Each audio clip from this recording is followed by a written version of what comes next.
Hello and welcome. Today we've got something very different. Today we're talking about force feedback within AMS2, specifically the default plus and default options provided by Razer.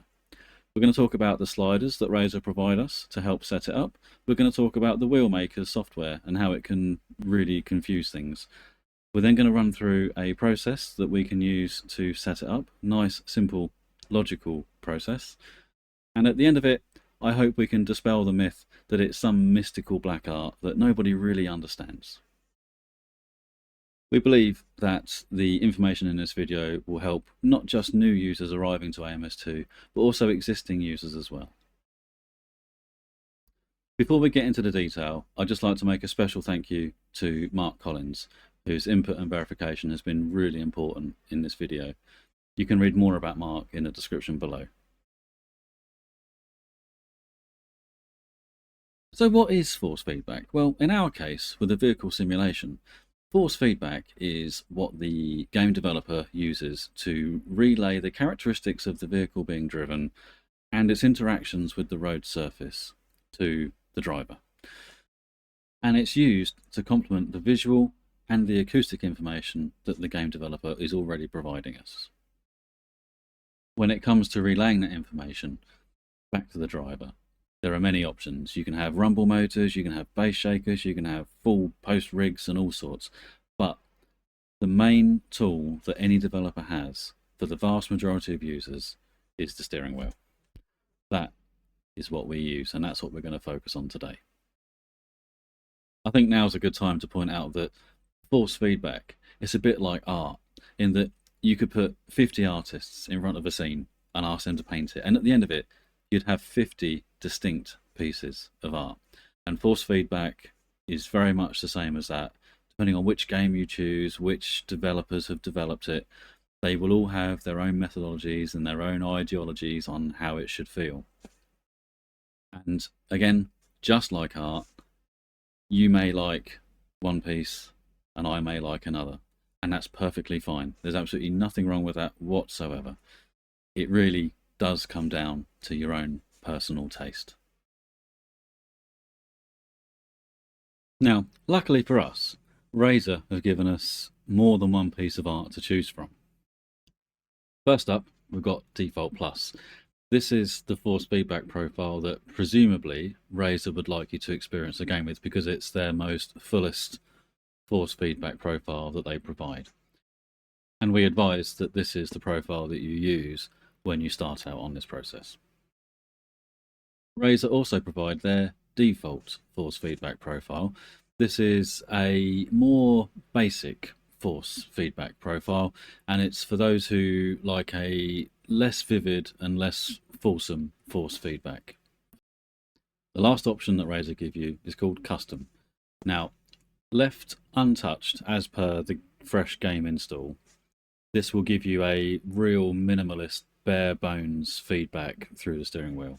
It can be used for testing hardware issues or configuration issues, for example, or if that's just what you're looking for. If all you want is the bare minimum feedback, then you can just use Custom and leave the standard file in the file structure.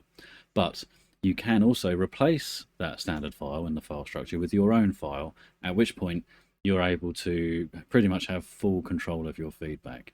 It can be a bit of a rabbit hole, which is why we all suggest going for the default plus or default option first, and then you can then decide what you want to do with Custom if you feel the need to go down that road. Now, before we attempt to adjust the in-game force feedback or even turn a wheel in anger on the track to do some setup work, it's very important that we adjust our chosen wheels software to be as neutral as possible. But what do I mean by neutral? Well, a lot of wheel makers have a lot of various additional adjustments that can manipulate and also distort the force feedback given to us by the game. It's not always clear what is neutral though. Sometimes the neutral adjustment means linear, but the linear setting may be 100 or 0, or sometimes in the middle. Sometimes neutral is achieved with an off setting versus an on setting. You have to take the time to learn the details of your wheelbase and try and avoid just copying settings from others.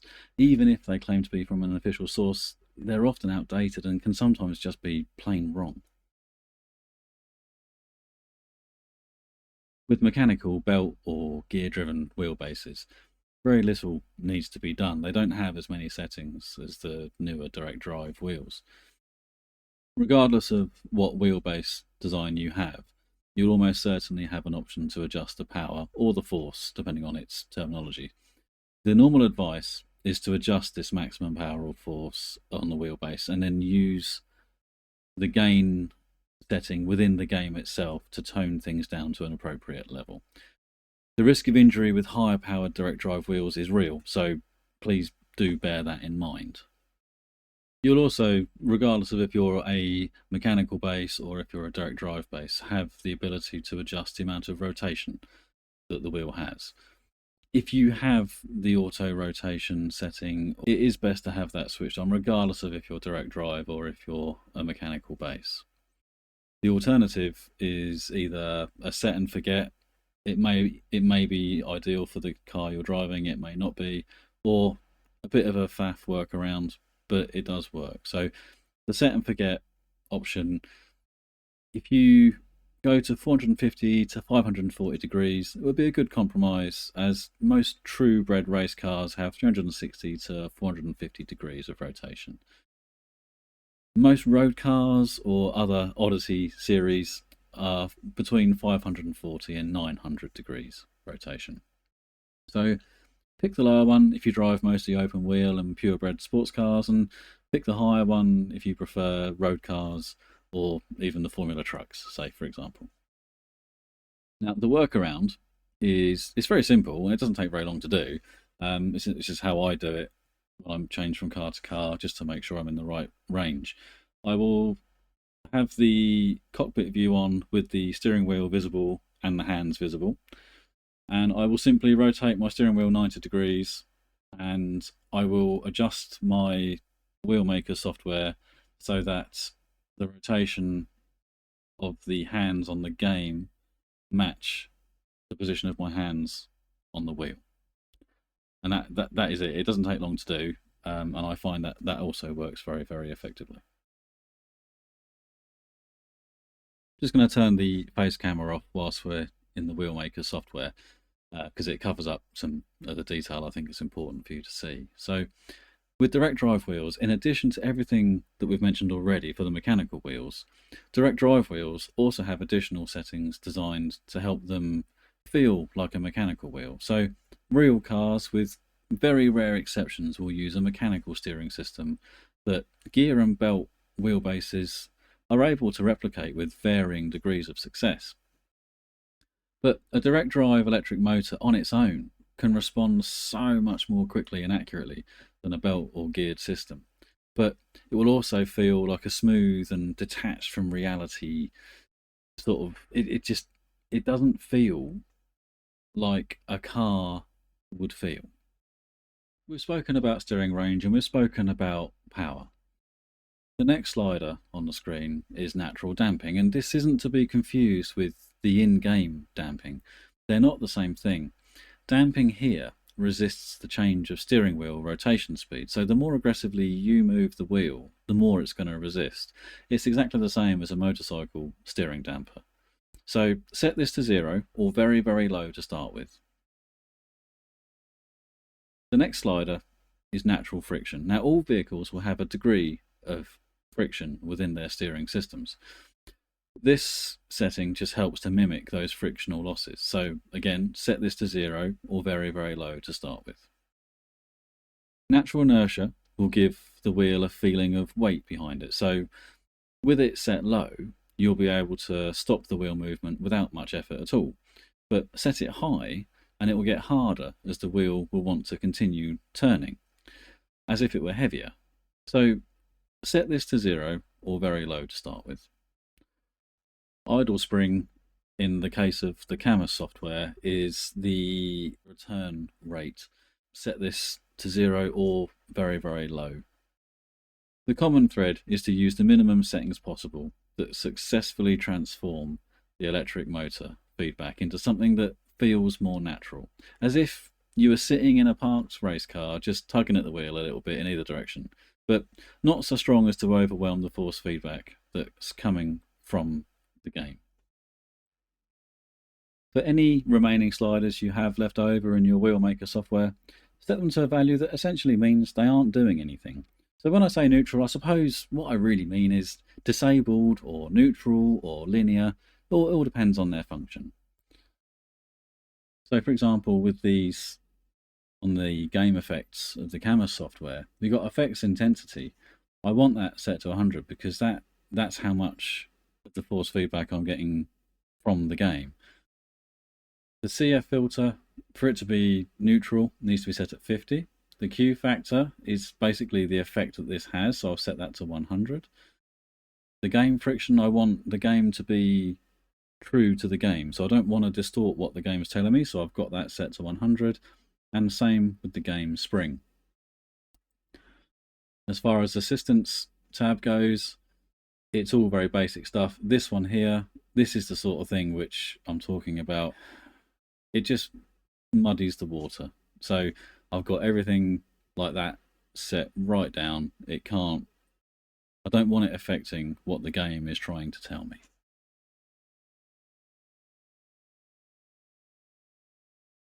Now we have our neutral settings set up in our wheelmaker software, it's time to return back to AMS2 and go to their force feedback settings. We get there by going to Options, Controls, and we go to their Force Feedback tab. Regardless of what type you choose, be it Default Plus, Default or Custom, AMS2 provides you a series of parameters that you can adjust via sliders to further enhance the feedback that the game provides you. Now Razer has very kindly and helpfully tailored each car so that it is relative to the settings you have set up here. So in theory, it should be as close to a set and forget system as is possible. The first slider available to us is gain. We're going to start with gain at 50 and we're going to work up or down from there. Gain is a percentage of the output you've got set in your wheelmaker software, which in my case is 100%. So this is going to give me 50% of that. Before making any other slider adjustments in this process, this is the one we're going to play with first. We're going to set it so that it's a reasonable amount of effort to steer the car in corners. I like to try and get it so that I can manage a 3 to 4 hour stint without the need for therapy afterwards. And that just gives me a really nice range between low end and top end. And the wider you can make that range, the more feedback difference you're going to get, and it makes your life easier to differentiate what the game is trying to tell you. The next slider is low force boost. In my case, this is going to be set to 0 to start with, and if I feel the need to, I will work up from there, but I will try and avoid it if I can. And the reason for that is because low force boost is used to amplify or exaggerate the feedback in the neutral range of movement of the steering input. It's generally used on lower powered wheels, and it enhances those forces in the neutral range of movement, or i.e. when the wheel is in its center point. And it does so without risking the top end clipping, because it tails off as the wheel forces increase. So it literally is just amplifying that middle section. Higher powered wheels don't tend to need this extra help, so which is why you set it to low or 0. The trouble with it is that it can dull the sensations unnecessarily, and it essentially raises that lower value I just spoke about with the gain setting. So it then reduces the range between high and low, and then you lose that range of feeling from the game. So always try and keep that down to a bare minimum wherever you possibly can. The next slider is the FX slider. In my case, I'm going to start with it at 75 and I'm going to work up or down from there. FX adds many subtle physics-based features, such as the engine rumble. When you're in the pits and it's sitting there on idle, the steering wheel will just ever so slightly rumble, just like a real car would. And then as the revs increase, everything smooths out, as does the rumble. It's quite a cool little effect. But it also has more important feelings and feedback, like the feeling of the tyres scrubbing over the road surface.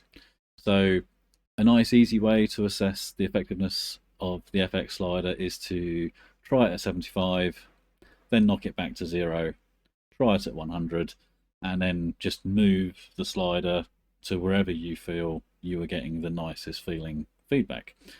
Not everyone's going to want it in the same place. For some people, 0 will be the right answer. For some people, 100 will be the right answer.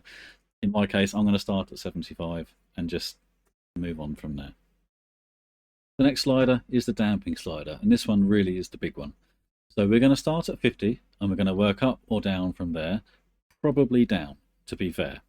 So the damping slider controls the dynamism of the force feedback, or the springiness of the force feedback, if you like. So in a real racing car or a small and light race car, say like the Formula Trainer, if you hit a larger curb at the wrong angle, it can result in the steering wheel being ripped out of your hands with real aggression. Now, we know that professional racing drivers are trained to take their hands off the wheel just before an impact with, say, a wall or a tyre barrier, because you could easily break your fingers or even your wrist when the wheel jerks from the effects of the collision through the steering column. We saw that with Daniel Ricciardo in the Dutch Grand Prix a couple of years ago. Now, a large living room on wheels type luxury car from the USA in the 60s or the 70s might have close to 0 road feel through the steering wheel. And that's on purpose. It's in an attempt to isolate the driver and the passengers from the road, making the car more comfortable. But for a racing game, most people want something closer to reality, which compared to a regular car of modern times is a very dynamic and active feeling. You can feel every pebble distinctly through the wheel in a Formula Trainer, let alone every bump and undulation on the track. So you need to set the damping to provide the level of dynamism that you prefer, whether that's realistic or more filtered and subdued, so that's entirely up to you. But in the case of this damping slider, less is more in terms of the number that you use. If you have less damping, you will have a more springy experience from the car. The last slider that Razor provide us is menu spring strength. This has no bearing on force feedback whatsoever. It solely controls the rate at which the wheel will return back to central position when you're back in the menus after being on track. So now we have our wheelmaker software neutralized. We have our AMS2 sliders in a sensible starting position. So now it's time to finally get on track, and we're going to use a sensible car. Ideally, it needs to be a rear-wheel drive car. Try and avoid using front-wheel drive or all-wheel drive vehicles. We're going to go for a sensible option of a Formula Trainer, and it's also important to choose a circuit that you know well. So for me, I'm going to go for Alton Park Island layout because that's where I do the majority of my testing. But before we get on track, there's just two last final very small checks. The first one is the vehicle force feedback gain that you'll find in the car setup menu. Now this setting is a legacy setting from back in the day when Razor were making some changes to the force feedback profiles, and it skewed some of the cars and they didn't have time to adjust all the cars accordingly, so they put this extra force feedback gain setting in the per car setup window so that the user could tune it whilst they were then getting on top of all of the other cars it needed doing. Now that work has been done, but the setting is still in there. It should be that you leave it at 100% and never have to touch it, but it's there if you want to. If you want to increase it, you can. If you want to decrease it, you can. But generally speaking, you should be able to just set it at 100%. Now that percentage is the percentage of the in-game gain slider that we've just set to currently 50. Yeah, so that just get that out there. That is what that is. That's what that is what it's a percentage of, and that should hopefully clear up any confusion there. So the other thing we need to do is get in the car and then set our steering lock just to make sure that the angle of our wheel matches the angle of the car's wheel. So let's get in the car.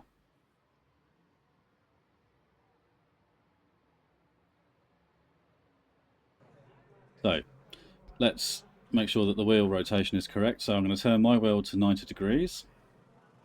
That's 90 degrees, and I can see that the hands on the wheel match my hands here. So we have the right wheel rotation. That is as straightforward as it gets, isn't it? So just sitting here in the garage, I can wiggle the steering and it feels probably a little bit on the light side, to be completely honest. But let's get on track and let's see what happens.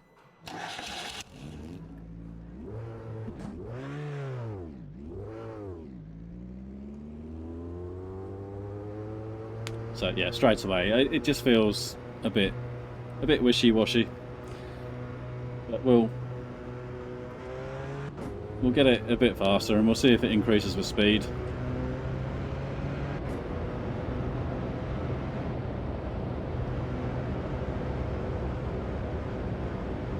Yeah, that just feels like it's not doing enough. So it's also important to note that you don't have to come back into the pits to make your changes. You can do that whilst on track. You can literally stop partway around the corner. You come into this options menu, back into controls, force feedback, and you're back into a familiar screen. So the first thing we're going to do, we're going to increase the gain. So we're currently at 50. I want it to be higher. I want a bit more resistance. So let's halve the difference. Let's go to 75 and let's see how that feels. And then literally just resume and then you're back on track again. So that's actually not a million miles away. I think we would do well there to, let's try 85.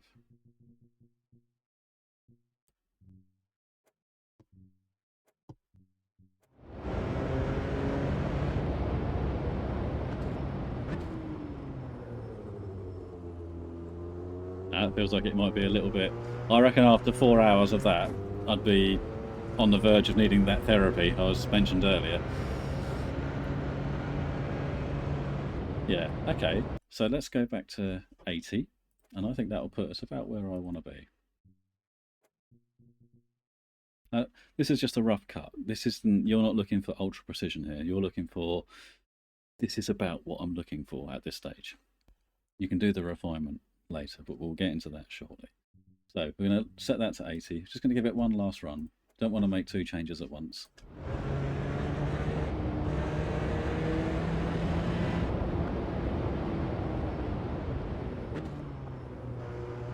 Yeah, that feels quite nice. Now I'm going over these curves. I'm feeling that coming through the wheel. It's not particularly aggressive. So I would like to reduce my damping now. I want to make the feeling of the force feedback a bit more raw, because I was going over those curves and it just felt a little bit too road car-y. You know, everything was sort of dulled down, and so let's knock that down to 25 and let's see how that feels. And that will do exactly that. That will put less damping feeling between what's happening with the front wheels and my hands. It's going to mean that I feel more of what the wheels are feeling, basically. So back and resume. Put it over there. Very smooth curve, I'm assuming.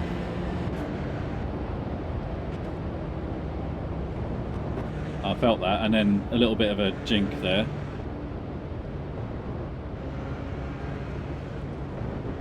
And over the sausage as well, and then that actually. So going over the sausage curve, I actually felt that proper try and kick me out there.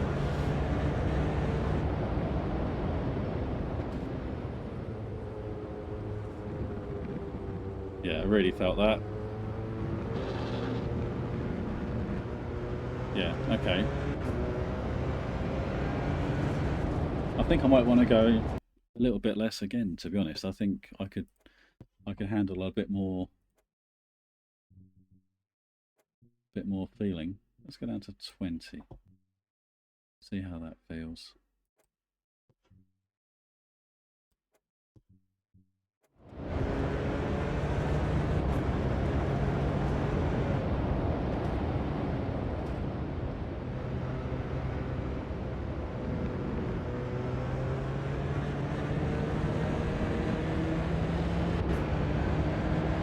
It's not quite as strong as I was expecting it to be.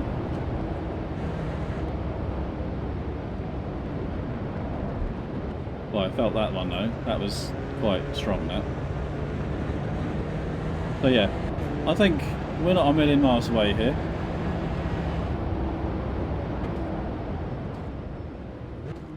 Let's just come around here because the curbs...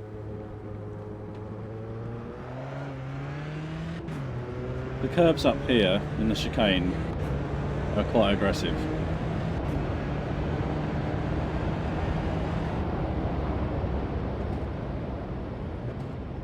Let's see what happens if we go over this. Let's go over this sausage curb.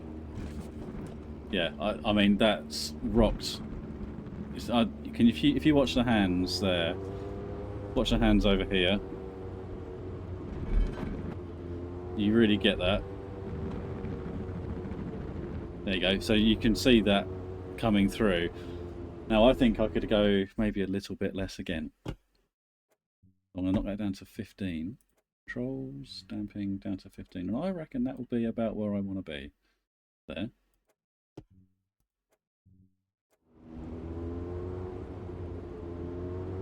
Yeah, so these curves are all quite smooth. So it kind of tells you a bit of a false story.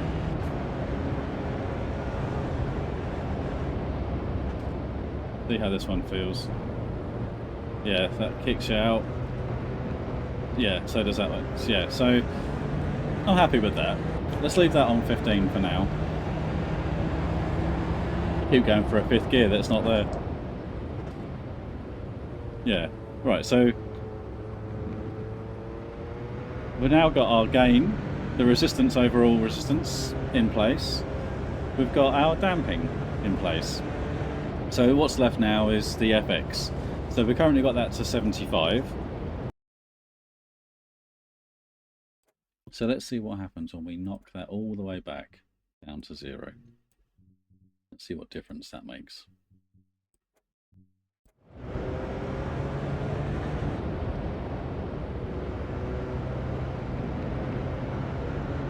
So I'm not getting...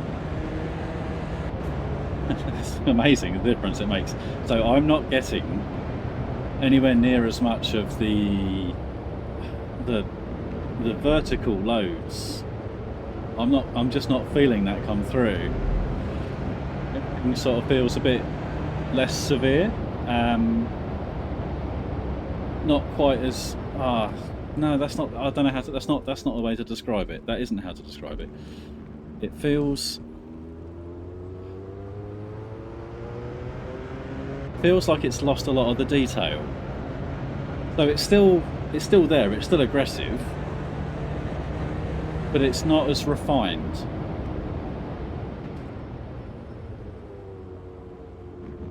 Yeah, so that there just didn't really, it didn't kick quite the same. It still kicks, but it's just not, everything's sort of, yeah, that's interesting. Right, okay, so let's whack it up to 100 then. Because it was definitely more immersive with it being set higher. So let's go up to 100 and let's see how that feels.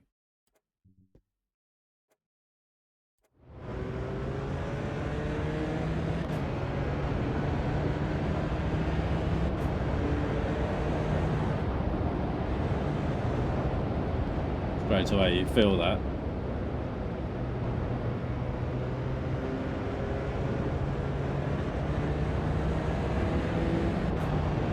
You get a lot more of the little details with it set higher. Now, depending on what you like, you know, you may not like that, but it's nice that you can have it or not. That's nice.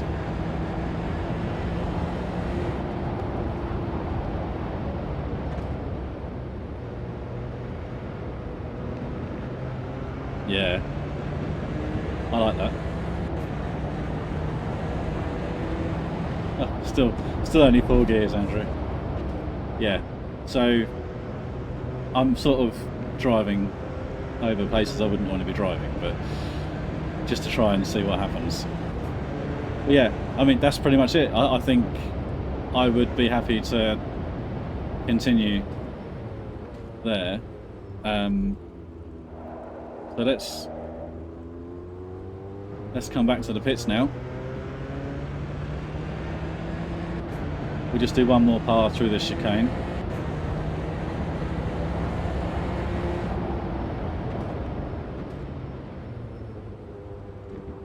Yeah, absolutely. You get a much bigger kick, much more detail with the FX on. That feels great.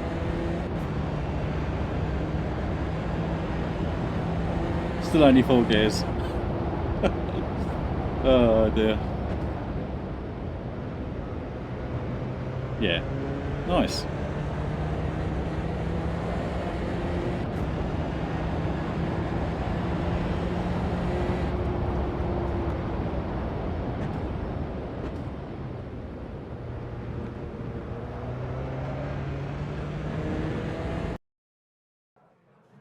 Cool. So now we've got our AMS2 sliders in place. Now's a good time to just have a little look at the Wheelmakers software, just to play with those standard sliders that just get that static feeling where we want it to be. So if we come back into drive, get the engine running. So it still feels a bit loose, yeah. So we've increased the gain, but it still feels a little bit loose. So I'm going to have a little adjustment there of the natural friction. I'm going to increase that to 10. Let's see how that feels. It's there. It's better. I would still expect to feel a bit more than that. So let's go up to 20. That might be a bit too much, I think.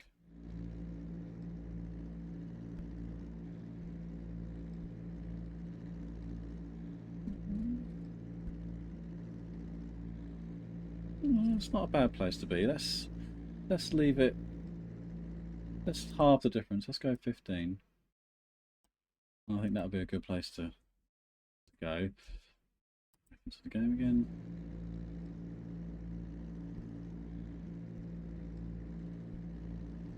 Yeah. Okay.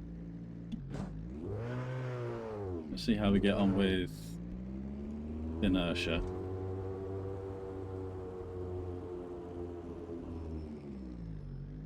So I'd like to feel a bit more weight to the wheel. So let's increase that to 10. Let's see how that gets.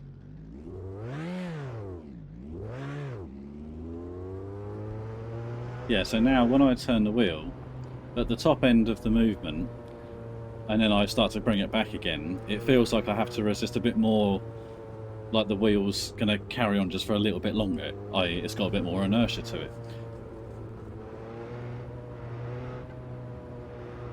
Yeah, I quite like that. I might just go just a fraction more. Bring that to 15 as well. That might just be about where it wants to be.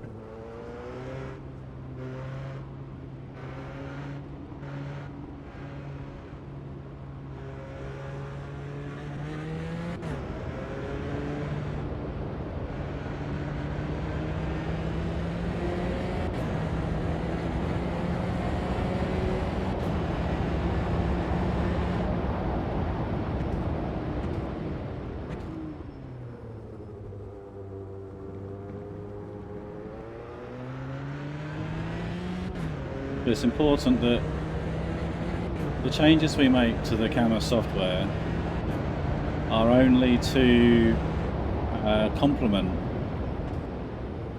the raise of force feedback. They mustn't overpower it.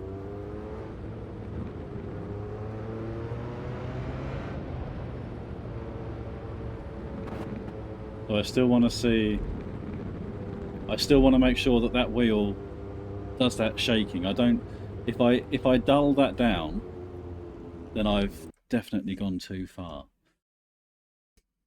So I think for natural friction and natural inertia, that's a fairly good place to settle, I would say.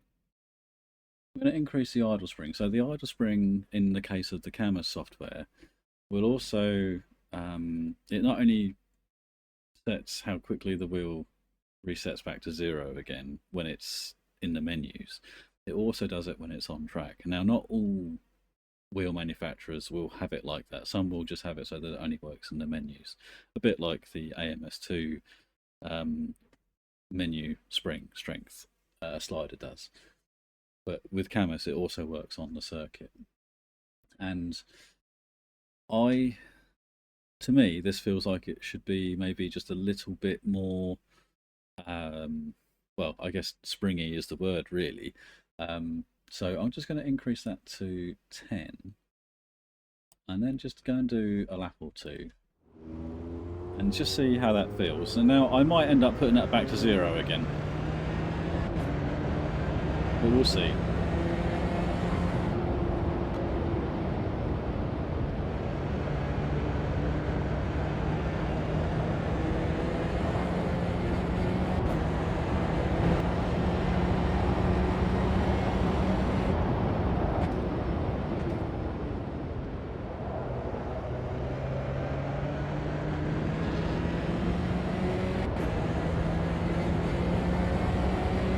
If I was to describe how this feels, it feels like a smoothed out go-kart. That's how it feels. Like you got a go-kart with some real weight behind it.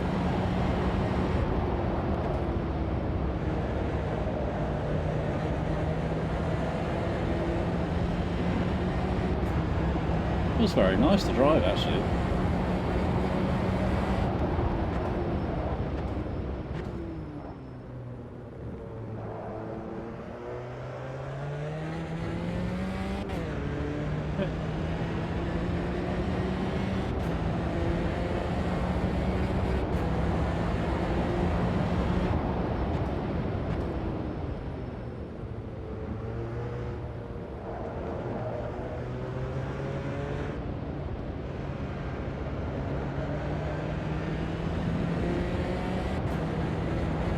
Very playful.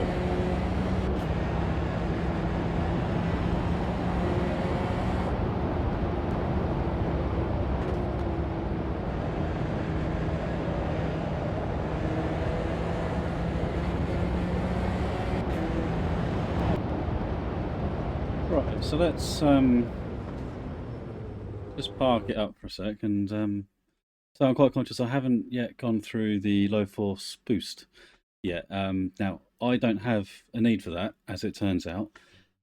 I just don't need it, but for completeness, I should at least show you, or at least describe to you, what happens if I add it into the equation. So, we're currently at 0. I'm going to whack it up to 20, which is probably not a million miles away from where you'd want to be if you're on a mechanical wheelbase. We're going to put it to 20. And then I'm going to describe to you the difference that I feel.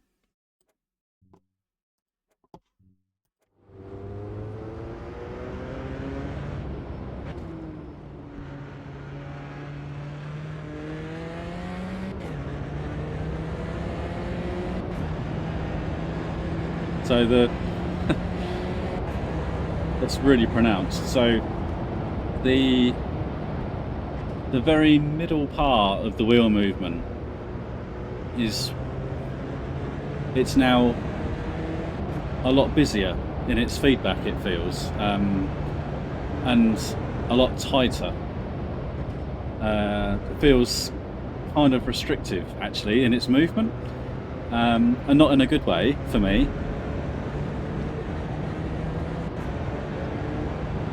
Yeah, it feels very, very odd. Because, well, it's because my wheel doesn't need it. That's the thing. Because my wheel's got a direct drive motor in it.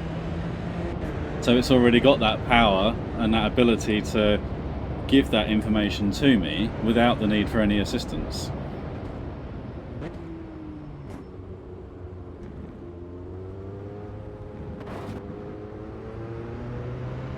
So yeah, it's a lot, from my point of view, it's a lot noisier. But if you were to have a mechanical wheelbase that didn't have that torque around the very center point, then it will be assisting it to give you that information. Yeah. Okay. Well, I don't think we need to go any further than that. I think that pretty much describes what I'm feeling. So yeah, that's really useful. And I think it's helpful for me to be able to relay that to you as well. Even though for me, I don't need it with what I've got, but at least you can hear it from someone who's done a back-to-back test. That's the effect you get with a direct drive wheel. But if you had a mechanical base if you had it set to 0 on a mechanical base, you wouldn't have any feeling there at all. This just brings it up to the level, and it just helps support the wheelbase communicate to you in an area where it's naturally weak, basically. So yeah, it'll be really good. Right. I'm also mindful that we haven't yet been through the natural damping slider in the camera software. So we haven't touched it yet. I haven't felt the need to touch it really, but I'm going to increase that just for demonstration's sake to 20%, and then let's go and see what that does.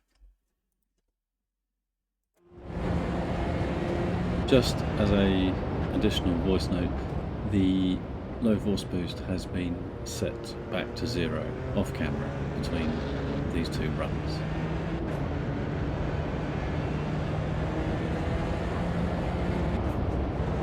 Doesn't really feel a whole lot different, to be completely honest with you.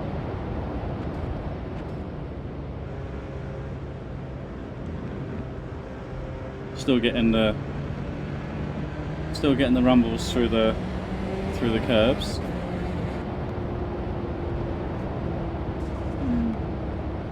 Maybe a bit less of a kick, maybe.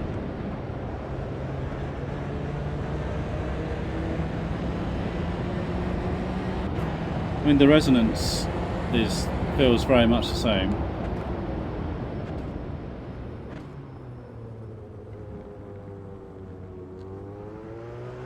Yeah, that feels much the same.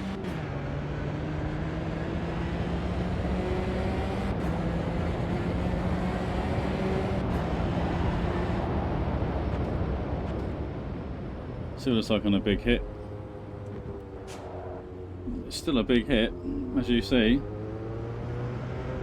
So what's it like then? Ah, okay, that's where it is. Purely in there. So it's just purely in there then. So when you're just going from left to right, it just adds a bit of sort of slows it down, really. It's kind of like so I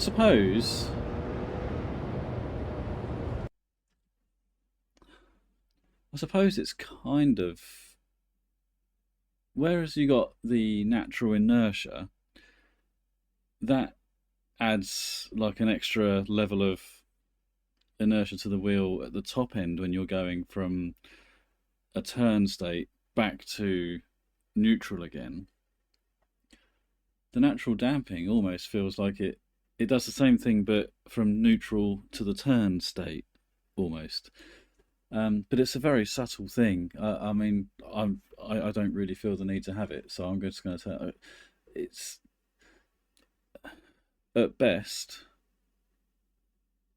it's a subtle change, at worst, it could be dampening what the game is telling the wheel to do. So, and it's so subtle that I don't really feel the need to keep that on. So I'm going to turn that down for now. I might change it later on, but for now at least I'm quite happy for that to be left where it is.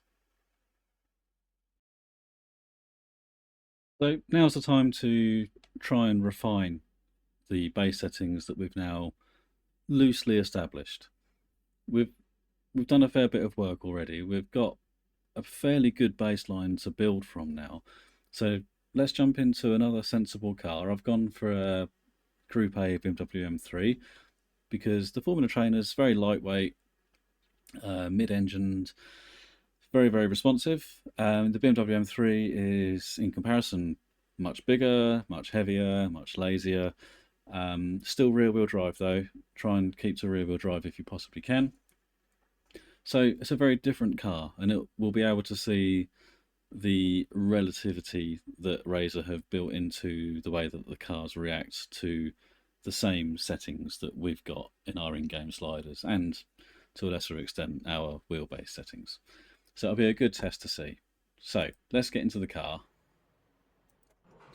First things first, let's make sure that the rotation of the wheels is correct. So that's 90 degrees. Looks spot on to me. Let's get out there and have a little play.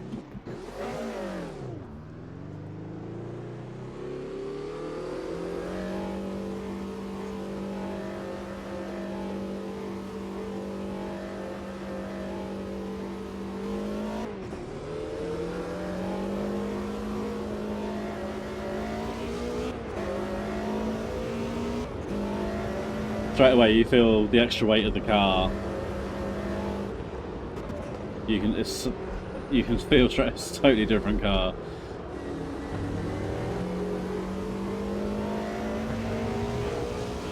I'm still getting the feeling of the curbs coming through the wheel, which is great.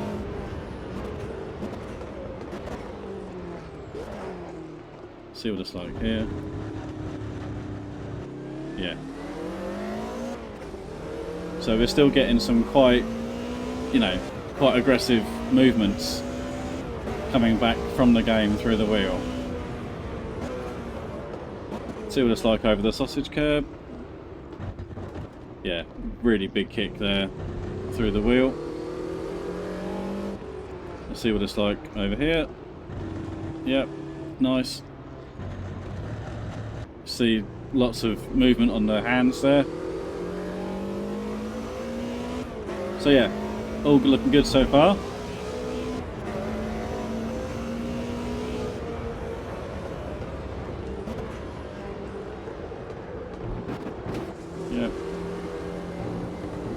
Yeah, all very good. So there's one thing I would like to do.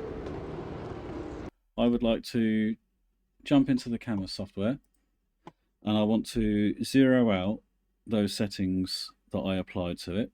So the natural friction, the natural inertia, and the idle spring. I want to zero all of those out, and I want to verify that they're not taking away from the force feedback coming to me from the game too much, if at all. So let's zero all of those out and just do that verification now.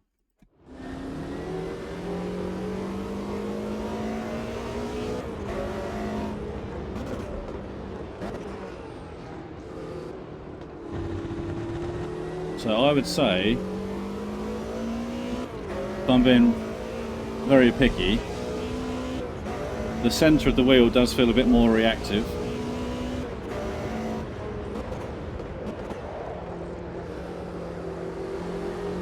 It does feel more reactive.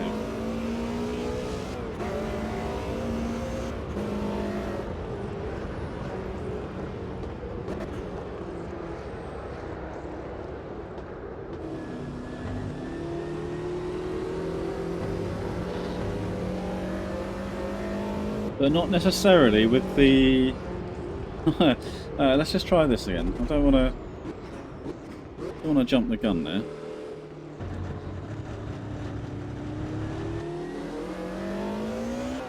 Yeah, not necessarily over the curbs. It's more the undulations on the track. the way the car follows the bumps. Yeah, so the fast resonance bumps, like the curves, they don't really feel that different to me.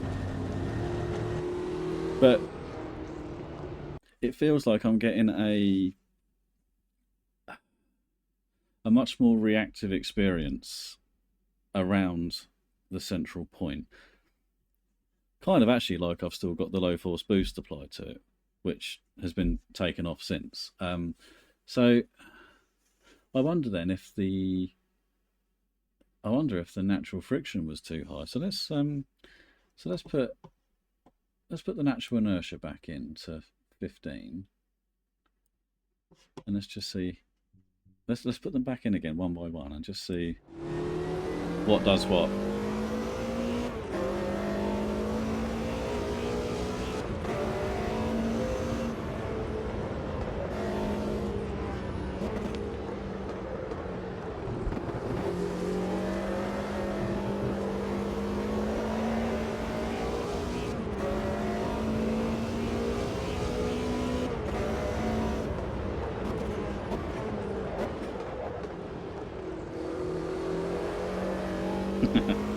You really feel the oversteer kick in.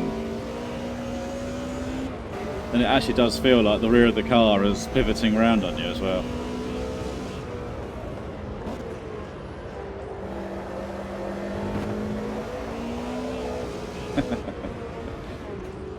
Right, let's it's just good fun, isn't it? Right, let's put the friction back in again. I don't think it's the idle spring, so let's put the friction back in again. And maybe that's just a bit too much.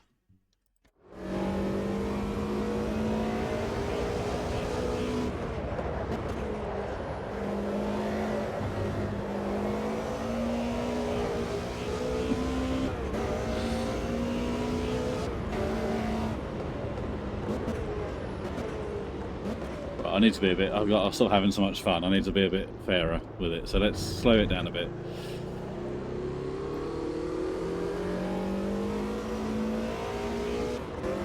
Yeah, so I'm getting sensations through the wheel, but I'm not getting the movement of the wheel. So I'm getting. It's sort of. I would describe it so that if you have a movement where you're holding the wheel with less, where you're not gripping the wheel as much, then that's what it feels like when it's set lower. And then when you grip the wheel harder, the wheel doesn't move as much, does it? But you still feel the movement that you're trying to resist against. And it feels a bit like that, but I've got the same amount of grip strength on the wheel. So it does. I'm going to knock that down, I think that might be too far. I'm going to knock that down to 10. And I think that's probably going to be the best thing to do.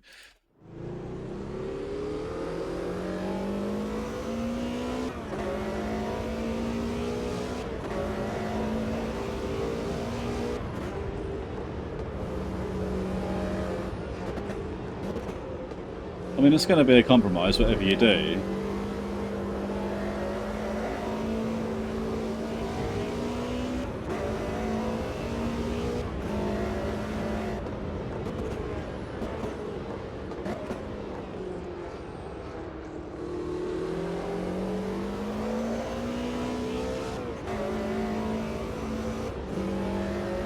Yeah, that feels a bit more.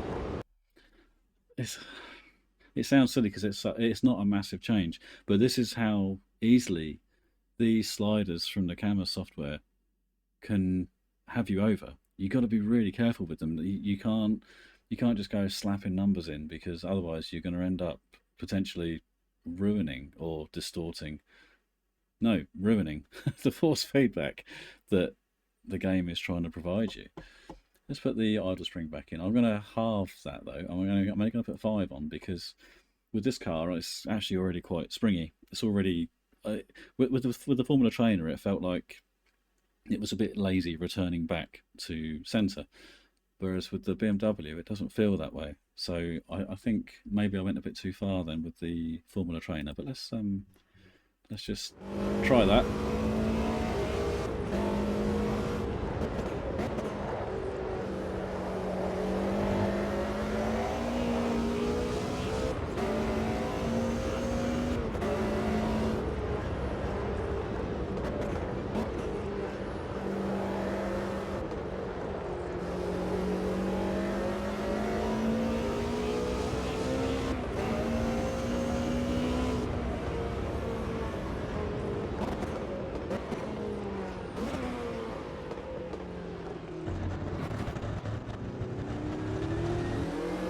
like that. I like that. It's still very reactive on the curbs.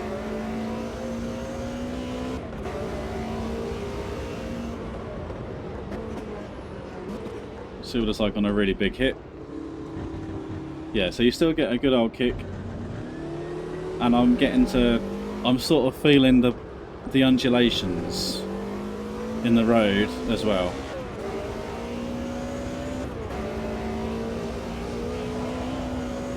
Yeah. Got that little oversteer moment on the brow of the hill as well. It's really very informative what it's giving you. Yeah, that's absolutely cracking. Yeah, well, the plan would be to run around the circuit for probably a few hours or so, for argument's sake, say a few hours.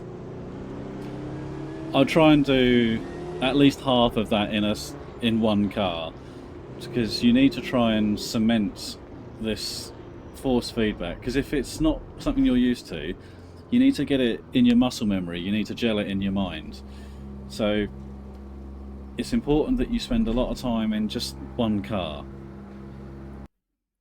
So now we've got that in place, we would just go through that process continuous, and you would probably maybe move a couple of sliders here or there by a few points, but the changes you make should now be a lot smaller and a lot more refined. So with that done, let's get into the summary. I'm quite mindful that what's meant to be a quick process, this video is now knocking on an hour. But there's a lot of detail to be discussed in this subject. It's not necessarily just a straightforward cut and dry, do X, Y, Z and you're laughing. If you've got a bit of knowledge behind what you're doing, it just helps so much more. So I think it's important, and granted, I know there's only 7 or 8 minutes of this video will be the actual process itself, and everything else is foundational work and potentially boring to many, but if you follow that through, if you let that gel in your mind when you're going through the process itself, it will help you. And even if you don't ultimately find that default plus or default types suit you, and that you do want to use a custom solution, you will go into it better armed, and you won't be short for help. So if you go to the racer community, there are people there who dedicate their lives to custom force feedback profiles. So they will almost certainly have an answer. And for everything I can think of, I will leave a link in the description below so that you can get yourself to where you need to be to get you the answers that you need to get. I can't do much more than that. So I'm going to leave it there. I'd like to thank you very, very much for watching. I hope you do find it useful. And until the next time, we'll see you later.